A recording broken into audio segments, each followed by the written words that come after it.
Good morning, students. I am Dr. Suman Sharma, Associate Professor of Chemistry.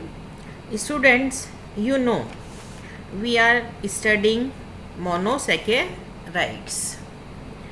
We have gone through how the derivation of various products of monosaccharides generated via different chemical reactions.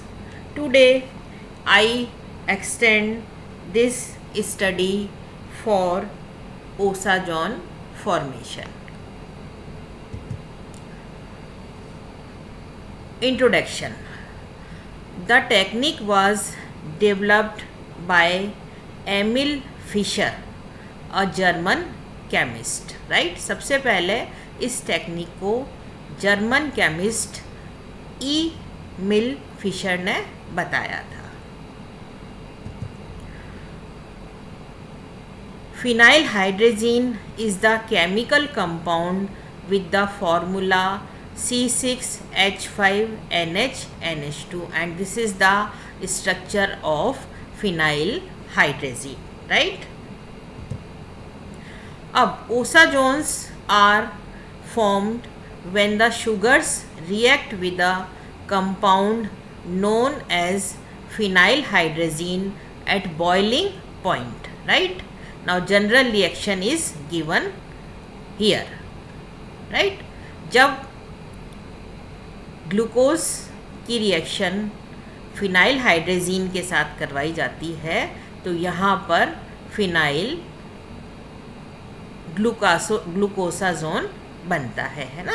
ये यहाँ पर reaction से हमने show कर रखा है, right. Now these sugars are reducing ones which have either a free aldehyde or a ketone group to react with the phenyl hydrazine, right? यहाँ पर यदि हम शुगर की बात करें जिसके अंदर एल्डिहाइड ग्रुप है या कीटोनिक ग्रुप है. एल्डिहाइड ग्रुप हुआ it means glucose and ketonic group हुआ इट मीन्स फ्रक्टोज. ये दोनों ही जो है वो फिनाइल हाइड्रेजीन के साथ रिएक्ट करके फिनाइल हाइड्रेजोन बनाती है, राइट. नाउ अब ये जो है वो रिएक्शन का क्या रिजल्ट होता है इसको हम यहाँ पर डिस्कस करेंगे. Now the reaction is step wise जो है ये रिएक्शन प्रोसीड करती है. First it is a carbonyl compound, it may be aldehyde और it may be ketone. It reacts with phenyl hydrazine and formation of phenyl hydrazone take place, right.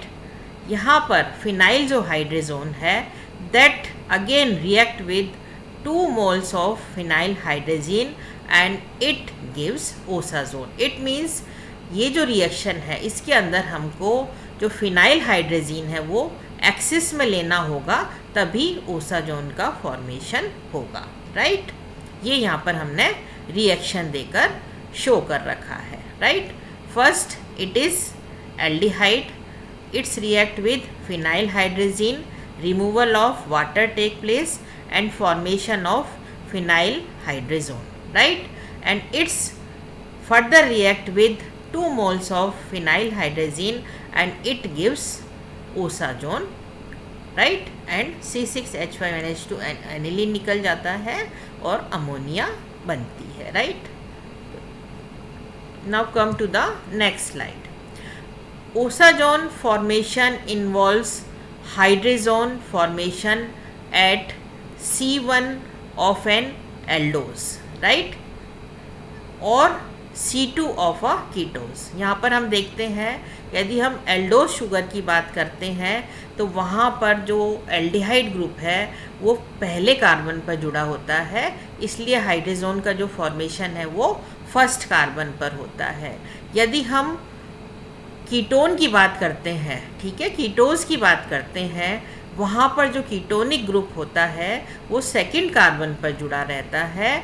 तो यहाँ पर जो हाइड्रेजोन का जो फॉर्मेशन होता है वो सेकंड कार्बन पर होता है. एंड ऑक्सीडेशन ऑफ C2 और C1 on an alcohol group to a ketone और an aldehyde, the new carbonyl group is also converted to a hydrazone. ठीक है, यहाँ पर हमने इसको ये शो कर रखा। It is a fructose, it is mannose and it is glucose, right. ये हमने एक स्ट्रक्चर बना रखा है ग्लूकोसोजोन का, ठीक है ना। ये क्या है, ball and stick model of glucosazone, right. अब हम देखते हैं ओसाजोन फॉर्मेशन, ठीक है ना। All reducing sugars will form osazones with excess of phenyl hydrazine when kept at boiling temperature। ठीक है, इसको हमने अभी पहले भी डिस्कस किया है, right. Osazones are insoluble in nature, ये इनसॉल्युबल होते हैं। Osazones of individual sugars have characteristic crystal from, ठीक है ना, ये जो है वो क्रिस्टल बनाते हैं। The difference in glucose, fructose and mannose are dependent on first and second carbon, and this difference is masked when phenyl hydrazine react with these two carbons, right. So glucose, fructose and mannose give boom shaped osazone, ठीक है ना। इसलिए इनका जो osazone बनता है वो किस टाइप का होता है, boom shaped osazone, broom shaped osazone form होता है। ये हमने रिएक्शन से शो कर रखा है, राइट। यहाँ पर हमने इनके डायग्राम बना रखे हैं, ठीक है ना। इट्स अ ओसाजोन, ये किसका ओसाजोन है, ये ग्लूकोसाजोन है ना। ये ब्रूम शेप्ड है। ये क्या है आपका माल्टोसाजोन, ये कैसा है, स्टार शेप्ड, ठीक है ना। स्टार शेप जो है ये ओसाजोन है। और ये वाला, ये जो थर्ड वन है, इट इज़ लैक्टोसाजोन, ठीक है ना। ये लैक्टोसाजोन है और ये किस टाइप का है, ये पाउडर पफ शेप्ड, ठीक है। ये पाउडर पफ शेप का होता है, राइट। नाउ अब हम देखते हैं, ठीक है ना, ओसाजोन फॉर्मेशन को हम देखते हैं वापस। इसको क्या होता है, only reducing sugars give the test positive, ठीक है ना। ओसाजोन जो टेस्ट जब किया जाता है तो जो शुगर जो है वो रिड्यूसिंग होती हैं उसी के लिए ये टेस्ट पॉजिटिव आता है। The presence of free carbonyl, ठीक है ना। फ्री कार्बोनाइल मीन्स एल्डिहाइड और ketone group in the molecule is essential for the osazone formation, right. ये दोनों इसके अंदर ग्रुप यदि प्रेजेंट हैं तो जो है वो ओसाजोन का फॉर्मेशन होगा, right. Osazones are yellow crystalline derivatives of reducing sugar, ठीक है ना। ये येलो क्रिस्टलाइन कलर के होते हैं with phenyl hydrazine and have a characteristic crystal structure which can be used for identification and characterisation of different sugars having closely similar properties, ठीक है ना। इनका जो है येलो क्रिस्टलाइन जो नेचर है उसके आधार पर जो है ये अलग अलग तरह के जो ओसाजोन फॉर्मेशन होता है उसको हम आइडेंटिफाई कर सकते हैं डिफरेंट शुगर के अंदर, राइट। अब osazone formed from glucose, fructose and mannose are identical, right, because these are identical in their lower 4 carbon atoms, ठीक है। इसमें जो नीचे के जो 4 कार्बन एटम्स हैं वो एक जैसे होते हैं, इसलिए जो ओसाजोन का फॉर्मेशन है वो भी इनमें सिमिलर होता है। नॉन रिड्यूसिंग शुगर्स, ठीक है, like sucrose can not form osazone. ये जो कंडीशन है ये किसके लिए वैलिड होगी, केवल रिड्यूसिंग शुगर्स के लिए। यदि नॉन रिड्यूसिंग शुगर है, जैसे यहाँ पर सुक्रोज हम लेते हैं, तो वहाँ पर ओसाजोन का फॉर्मेशन पॉसिबल नहीं है due to the absence of a free carbonyl group, क्योंकि वहाँ पर फ्री कार्बोनाइल ग्रुप एब्सेंट होता है, right. The osazone crystals of some sugars are, ठीक है ना। यहाँ पर हमने कुछ क्रिस्टल्स दे रखे हैं, जैसे ग्लूकोसाजोन है, दे आर निडल शेप्ड, ठीक है ना। माल्टोसाजोन है, they are sunflower petals shaped, right है। और लैक्टोसाजोन जो है दैट इज़ पाउडर पफ और टेनिस बॉल शेप्ड जो है ये ओसाजोन होते हैं। इसको हम आगे वाली स्लाइड में बता सकते हैं, ठीक है ना, जो अभी हमने देखा था। फिर अब यहाँ पर पहले एक क्वेश्चन अराइज होता है, ये आपको करना है, why glucose, fructose and mannose give same type of osazone, right. ये हमने यहाँ पर बता रखा है, ये है डी ग्लूकोज, इसकी रिएक्शन जब फिनाइल हाइड्रोजीन से की तो ये क्या बना गया, ग्लूकोहाइड्रेजोन, ठीक है ना। फिर वापस जो एक्सिस फिनाइल हाइड्रोजीन से ये रिएक्ट करता है और ओसाजोन का फॉर्मेशन हो जाता है, right. Now come to the next slide, it is D glucose, it is D fructose and it is D mannose, ठीक है ना। ये तीनों जो है इनके अंदर जो नीचे वाले जो लोअर कार्बन है वो जो है वो सिमिलर है।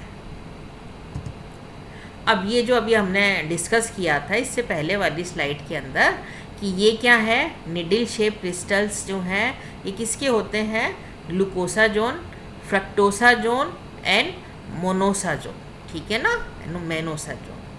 Powder puff and tennis ball shape किसके हैं, लैक्टोसाजोन, ठीक है। और ये सनफ्लावर पेटल्स शेप्ड किसके हैं, माल्टोसाजोन, ठीक है। अभी हमने पहले भी इसको डिस्कस किया था, राइट।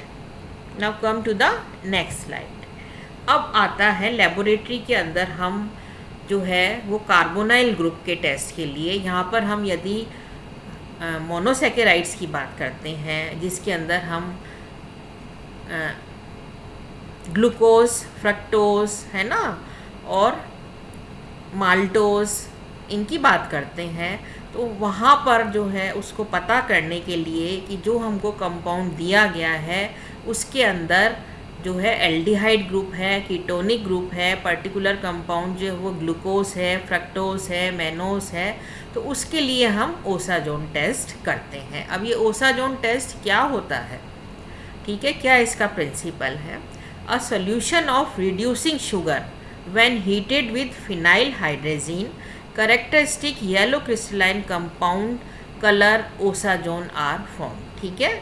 यदि कोई भी रिड्यूसिंग शुगर है उसको हम फिनाइल हाइड्रोजीन के साथ हीट करते हैं तो हमको येलो क्रिस्टलाइन कंपाउंड मिलता है और ये शो करता है कि उसको जो है ओसाजोन फॉर्म हो गया है, राइट। सेकंड क्या प्रिंसिपल है इसका, these crystals have definite crystalline structure, precipitation time and melting point for different reducing sugar, ठीक है ना। ये जैसे ही ओसाजोन बनेगा ये क्या है, क्रिस्टलाइन इन नेचर होगा, बस इसमें जो डिफरेंस होगा वो क्या होगा, हर जो है कंपाउंड जो रिड्यूसिंग शुगर है उसका ओसाजोन डिफरेंट होगा, उसको हम उसके डिफरेंट मेल्टिंग पॉइंट से पता कर सकते हैं कि पर्टिकुलर जो शुगर है वो कौन सी रिड्यूसिंग शुगर है, राइट। फिर इसका प्रोसीजर कैसे इस टेस्ट को किया जाता है, add 10 drops of glacial acetic acid to 5 ml of sugar solution in test tube, ठीक है। सबसे पहले हमको एक टेस्ट ट्यूब लेनी है, उसके अंदर हमको 10 ड्रॉप ग्लेशियल एसिटिक एसिड की डालनी है और पर्टिकुलर जो भी रिड्यूसिंग शुगर है उसका 5 ml लेना है, right. Then add a knife point of phenyl hydrazine hydrochloride and double the amount of sodium acetate crystal, ठीक है।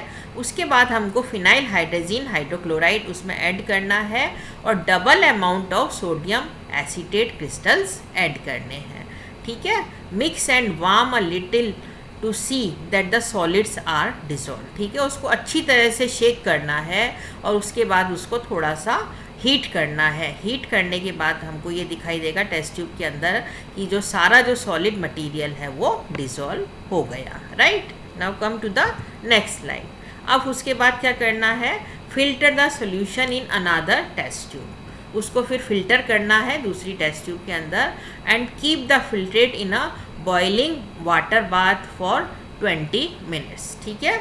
उसके बाद में जिस टेस्ट ट्यूब में हमने उसको फ़िल्टर किया है उसको आपको वाटर बाथ पे रखना है 20 मिनट के लिए, राइट। फिर allow the tube to cool slowly in water bath without cooling in hurriedly under the tap to have better crystals, right. उसके बाद में आपको क्या करना है, 20 मिनट वाटर बाथ पे गरम करके उस टेस्ट ट्यूब को वाटर बाथ से निकाल लेना है और फिर उसको धीरे धीरे रूम टेम्परेचर पर ही ठंडा करना है। इसमें जल्दबाजी नहीं करनी है कि इसको हम जो है ठंडे पानी के अंदर डालकर इसको ठंडा कर लें। ये जो प्रोसेस है ये बहुत स्लो होना चाहिए, जिससे कि जो है क्रिस्टल्स जो है वो नीचे जैसे जैसे जो है वो ठंडा होता जाएगा ये सोल्यूशन, आपका जो क्रिस्टल्स हैं वो टेस्ट ट्यूब के अंदर नीचे की तरफ बैठने चालू हो जाएंगे। Now examine the crystals under the microscope. उसके बाद यदि हमारे पास माइक्रोस्कोप है तो हम उन क्रिस्टल्स को देख सकते हैं, राइट।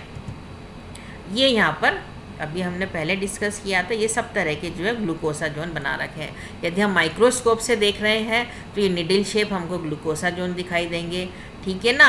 ये किस तरह के हैं, ये आपके रोम्बिक प्लेट्स हैं, ये आपके गैलेक्टोसा जोन यदि बना है तो ये दिखाई देगा माइक्रोस्कोप के अंदर हमको। सनफ्लावर टाइप का यदि कोई जो हमको ग्लूकोसा जोन दिख रहा है तो वो क्या शो करेगा कि ये जो है माल्टोसा जोन के क्रिस्टल्स हैं। और यदि हमको पाउडर पफ तरह का जो है ये जो ओसा जोन दिख रहा है तो वो ये शो करेगा कि इसके अंदर जो है वो लैक्टोसा जोन के ये क्रिस्टल हैं, राइट। तो ये सब जो है हम माइक्रोस्कोप की हेल्प से पता लगा सकते हैं, राइट। फिर आता है glucose, fructose and mannose produce the same osazone because of the similarity in their molecular structure, ठीक है। इसको हमने अभी पहले भी डिस्कस किया था। फिर galactosazone crystals are formed in 7 minutes, ठीक है ना। ये जो गैलेक्टोसा जोन के जो क्रिस्टल्स हैं वो 7 से 10 मिनट के बीच में बन जाते हैं। और maltosazone crystals are formed in 10 to 15 minutes, ठीक है ना। ये जो है माल्टोसा जोन के जो क्रिस्टल्स हैं वो 10 से 15 मिनट के बीच में बनते हैं। कहने का मतलब ये है कि जो क्रिस्टलाइजेशन का जो प्रोसेस है that is very slow process, और हर जो ग्लूकोसा जोन है, गैलेक्टोसा जोन है, माल्टोसा जोन है, वो जो है अलग अलग टाइम में जो है उनके क्रिस्टल्स बनेंगे, राइट।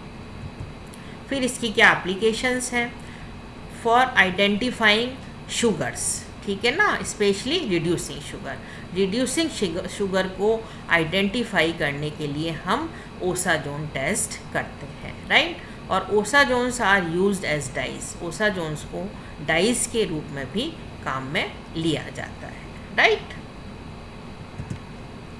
Thank you students.